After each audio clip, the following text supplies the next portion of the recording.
Odamlar nega ayn harfini chiqarishda qiyinchilikka uchrashadi desa, buni men 3 ta sababini bor deb bilaman. Birinchisi maxraj va sifatni bilmaslik. Oddiy a ni aytamizda, cho'zib aytamiz. A deymizda, a deyish kerak.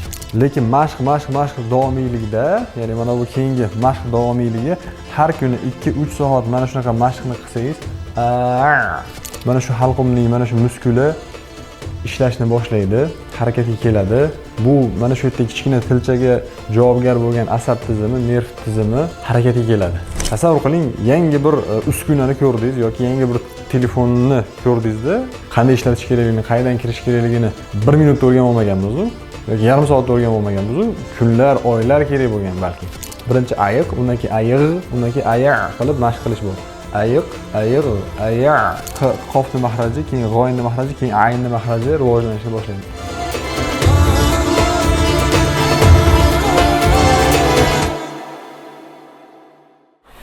Assalomu alaykum va rahmatullohi va barakatuh. Hurmatli bizni arab tili onlayn kanalimizni kuzatuvchilari, arab tilini o'rganish istagida bo'lgan va ayn harfiga kelib aynni chiqarishda biroz qiyinchilikka uchrayotgan qadrli do'stlar, aka-uka, opa-singillar. Ayn harfining talaffuzi haqida bir nechta videolar tayyorlaganmiz. Bunga ham ancha yillar bo'lib ketdi, bir pasda 4-5 yil bo'lib ketibdi. Ana shu ayn harfini mashqlarni chiqarishligida, uni o'rganishligida xatolarga yo'l qo'yib, uni chiqarishlikda qiyinchiliklarga uchrab, izohlarga yozganlar ko'p. Men ayn harfini chiqara olmayapman, men aynda o'xshata olmayapman, menda chiqmayapti degan izohlar haligacha kelib turadi. Hop. Kimlar o'sha videoni ko'rgan? O'sha videolarni ko'rganlar bormi? Hozir mana shu izohlarda yozinglar. Men ana shu videoni ko'rganman yoki ana shu videoni ko'rib chiqargan bo'lsangiz, men chiqarganman deb yozing, chunki izohlarning ichida ko'pida men menda o'xshadi, menda chiqdi degan, ustozim barakalla dedi deb yaxshi o'xshabdi degan narsalarni izohlarda ham eshitib, o'qib juda ham xursand bo'lganman. Negaki, ana shu biz tayyorlagan qisqa bir video orqali nechadir yuz minglab odamlar ayn harfini talaffuziga ozgina bo'lsa ham hissamiz qo'shilgan bo'lsa, bundan biz bag'oyatda xursandmiz, boshimiz osmonda. Va hozirgi kunda ham yana shu ayn harfini talaffuzida qiyinchilikka uchrayotgan do'stlarimizga, yaqinlarimizga foydali video bo'lsin deb yana bir video tayyorlayapmiz. Men o'zimni bilishimcha odamlar nega ayn harfini chiqarishda qiyinchilikka uchrashadi desa, buni men 3 ta sababini bor deb bilaman. Bu 3 ta sabab ayndagi birinchisi maxraj va sifatni bilmaslik. Maxraj sifatini bilmaslik. Maxraj nimaligini ko'pchilik biladi, chiqish joyi nima ekanligini. Sifatdan ko'pchilik hali bexabar. Bu chiqish usuli degani, ya'ni jarangli, jarangsiz, portlovchi, sirg'aluvchi degan ana shu sifatlari, xususiyatlari. Endi maxrajni-ku bir amallab o'rganishlik mumkin, ya'ni halqumning o'rtasidan chiqadi deb turib biladiganlar bor. Hozir biz ichimizda biladiganlar men bilardim deb yozib qo'yinglar yoki endi o'rganyapman deb. Bundan ham bilamiz, ya'ni bu videomizni ko'rayotganlar oldin ko'rayotganlarmi yoki maxraj sifatini qancha odam bilardi yoki endi o'rganyapti. Shunga qarab turib keyingi videolarda yana maxraj sifati haqida ko'proq ma'lumot beramiz yoki bo'lmasa mana bu qolgan ikkita masalaga ko'proq urg'u beramiz. Xo'p, demak, maxraj halqumning o'rtasi, halqumimizda shunday bitta kichkina tilcha bor-da, mizmarul lisan deydi. Ana shu kichkina tilcha, mana bu katta tilchamiz emas, mana bu tomondagi tepa og'izni ochganda ko'rinadigan tilcha emas. Undan ham pastda hiqildoq deb qo'yamiz. Ana shu joyda kichkina tilchamiz bor. Balki shuni o'zini xalq tilida hiqildoq deyishligi ham mumkin ba'zi bir joylarda. Demak, ana shu kichkina tilcha halqumda havo yo'lini devoriga, halqum devoriga tegib yopilishligi natijasida bu ayn harfi paydo bo'ladi. Demak, buni maxrajini tushundik. Halqumning o'rtasi ekan, tomog'imizning o'rtasi ekan. Faqat uni hali aniq tasavvur qilmadik. Endi sifatlari bu maxraj bir-biriga tegayotgan paytda qattiq tegadimi yoki o'rtacha tegadimi? Ya'ni a bo'lganda a yoki au bo'lganda qanday tegadi desa, o'rtacha bayniyalik bilan tegishligi kerak va jaranglatib chiqarishligimiz kerak. Jarangli bayniya harf, jahr bayniya istifoli, infitoh sifatlariga ega. Buni qo'shimcha sifatlari yo'q. Bir izohda o'qidim. Nega aynni boshqa sifatlari yo'q deb yozgan. Ya'ni qo'shimcha sifatlari yo'q. Masalan, sinda safir bor, shinda tafashi bor, lotda istitola bor. Xuddi shunga o'xshab ayn ham qiyin-u, nega unda yo'q desa, ayn harfi o'zi tovush nuqtai nazaridan qo'shimcha sifatlari yo'q. Faqat unidagi muammo bizda halqumning mana shu o'rtasi rivojlanmaganligi uchun, shu yerdagi muskullar rivojlanmaganligi uchun biz uni chiqarishga qiynalamiz. Lekin biz ham mashq qilib shu tomoqda shu yerdagi muskullarni harakatga keltirib olsak, bu aynni ayta olamiz.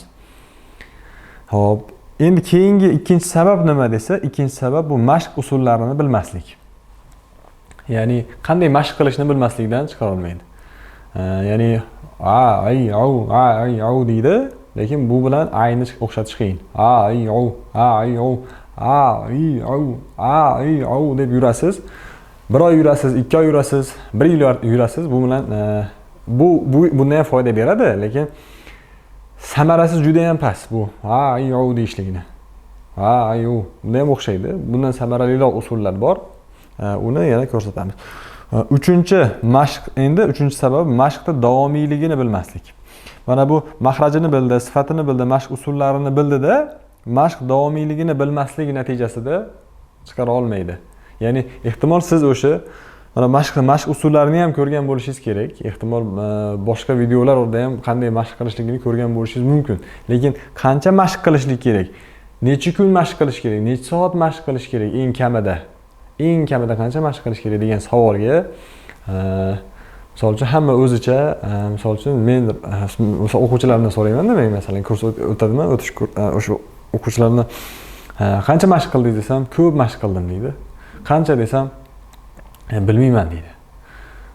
Arab tilida birlik, ikkilik va ko'plik degan narsa bor-da, 3 dan boshlab ko'plik hisoblanadi. Ya'ni 3 daqiqa mashq qilib, ko'p daqiqa mashq qildim desa bo'laveradi-da, yolg'on bo'lmaydi, xato bo'lmaydi. Ya'ni 3 daqiqa mashq qilib yoki 30 daqiqa mashq qilib buni aynni chiqarishlikning imkoni yo'q. Juda qiyin ish bu, amri mahol deydi-ku. Ya'ni oddiy inson uchun bu amri mahol, qiyin masala. Demak, bu mashq davomiyligini bilmaslikdan kelib chiqadigan holat.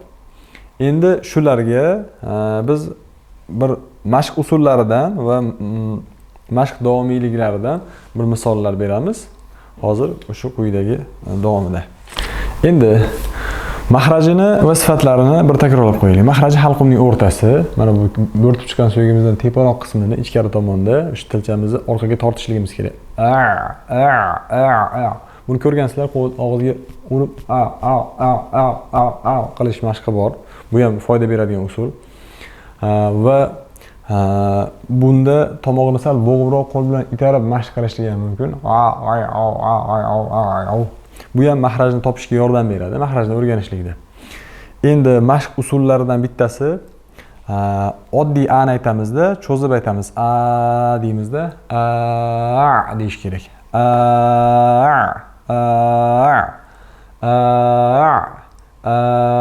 Oddiy a ni cho'zib aytamiz. Aynga kelganda tomog'imizni yopamiz. Bo'lishi mumkin boshida. Sizda shunday bo'ladi hozir, ya'ni hozirgi holatda bo'lsa bu normal holat. Ya'ni bo'lsa bu yaxshi, ya'ni bo'lishi shart emas hozir.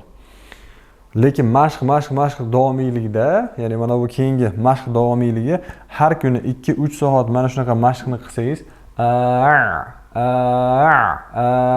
qilib mashq qilganingizda mana shu halqumning mana shu muskuli ishlashni boshlaydi, harakatga keladi. Bu mana shu yerda kichkina tilchaga javobgar bo'lgan asab tizimi, nerv tizimi harakatga keladi. Ya'ni oldin bu ishlamagan, miyamizda umuman tug'ilganimizdan beri ishlamaganda u nervlar, ya'ni bo'lib yopishlik uchun ishlamagan. Shuning uchun boshidan yangi narsani ishlatib yuborishlik uchun qiyinroq bo'ladi, to'g'rimi? Tasavvur qiling, yangi bir uskunani ko'rdingiz yoki yangi bir telefonni ko'rdingizda, uni qandaydir ishlatish, qayerda qanaqa prilojeniyasi bor, nima ilovalari bor, boshda qiynalasiz, to'g'rimi? Oddiy mana Telegram yoki boshqa Instagramlar chiqqan paytda yoki YouTube'lar chiqqan paytda qanday ishlatish kerakligini, qayerdan kirish kerakligini 1 minutda o'rganib olmaganmiz-ku yoki yarim soatda o'rganib olmaganmiz-ku, kunlar, oylar kerak bo'lgan balki. Hozir ham masalan telefonlarimizdagi hamma funksiyalarni yaxshi bilmaymiz. Masalan, doim qo'limizda yonimizda yurgani bilan. Nega desa, bu murakkab narsani, yangi narsani o'rganishlik uchun insondan ma'lum vaqt talab qilar ekan. Bu ayn harfi ham biz uchun yangilik. Shuni deb har kuni mashq qiladigan bo'lsangiz, deb mashq qilganingizda tomoqdagi mana shu muskul harakatga kelishligi kerak. Harakat davomiyligida bo'lib shu mashqni o'zida har kuni dam olib 2 soat birdaniga emas, yarim soat mashq qilasiz, dam olasiz. Biron bir ishga ketyapsiz, o'qishga ketyapsiz, qilib mashq qilasiz. Orada boshqa ayovlarni qo'shishligingiz mumkin. Qilib tomog'ni o'sha joyini qizdirib olishlik uchun shunaqa mashqlar qilishingiz mumkin. Lekin asosiy e'tiborni ga qaratib turasiz hozir. Maqsad mana bu yerdagi muskulni harakatga keltirib olishlik. Kichkina tilchani harakatga keltirishlik. Buni har kuni 2 soat, 3 soatdan mashq qilsangiz, sizda mahrajni muskullari rivojlanadi va ayn harfini chiqishlik uchun tayyorgarlik ko'radi. Va ehtimol sizda 2 haftadan keyin deganingizda degan tovush o'xshashligi mumkin. Aynga o'xshash tovush chiqishligi mumkin. Balki 3 haftadan keyin har kuni 2 soat, 3 soat mashq qilsangiz, 2-3 haftada, balki 1 oyda sizda aynni o'xshatish, aynga o'xshash tovush chiqa boshlaydi va bu sizni aynni chiqara boshlaganingizdan dalolat beradi. Demak, mana shu usulni oling, degan usulni oling. Har kuni mashq qiling, 2 soat, 3 soatdan, albatta yarim soat bo'lib. Biron bir ish qilyapsiz, lekin tomog'ingiz bo'sh turmasin. Qilib mashq qiling va buni samarasini, xudo xolasa, ko'rasiz. Albatta buning uchun tomog'ini yaxshilab qisish kerak. Mana bu shunchaki bilan bo'lmaydi. Qattiq tomog'ini og'riydigan darajada qilib qattiq yopish kerak. Xavotir olmang, tomog'ingiz qattiq og'rib qolmaydi bunda. Biroz yengil og'riq bo'ladi.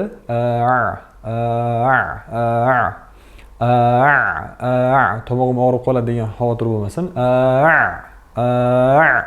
Shuni bosasiz. Sal qattiqroq, ko'proq mashq qilganingizda mana shu tomog'ingizda sal og'riqlik, noqulaylik bo'ladi. Bu tabiiy holat. Ana shuni davom ettirishlik kerak. Shunda 2 soat, 3 soat mashq qiladigan bo'lsangiz, har kuni buni doimiylik kerak, davomiylik kerak, muntazamlik kerak, intizom kerak. Ana shuni tartib bilan bajarasiz va xudo xolasa natijasini ko'rasiz. Xo'p, sizga va yana shunaqa bunga o'xshagan mashqlardan yana boshqalar bor. Masalan, ayiq degan mashq bor. Ayiq degan so'zni ayiq qilib, birinchi ayiq, undan keyin ayiq, undan keyin ayiq qilib mashq qilish bor. Ayiq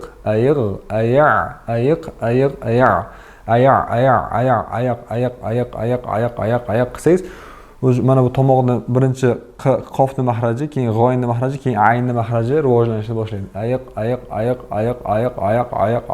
Uni ham eng kamida yarim soatdan kunda 2 soat, 3 soat mashq qilishligingiz kerak bo'ladi. Aytaylik, ertalab 1 soat, obedda 1 soat, kech payt 2 soat, 1 soat qilibmi? Yoki vaqtingizga qarab turib, eng kamida 2 soat, 3 soat oralig'ida mashq qilsangiz, bunda ham sizga samarali foyda beradi.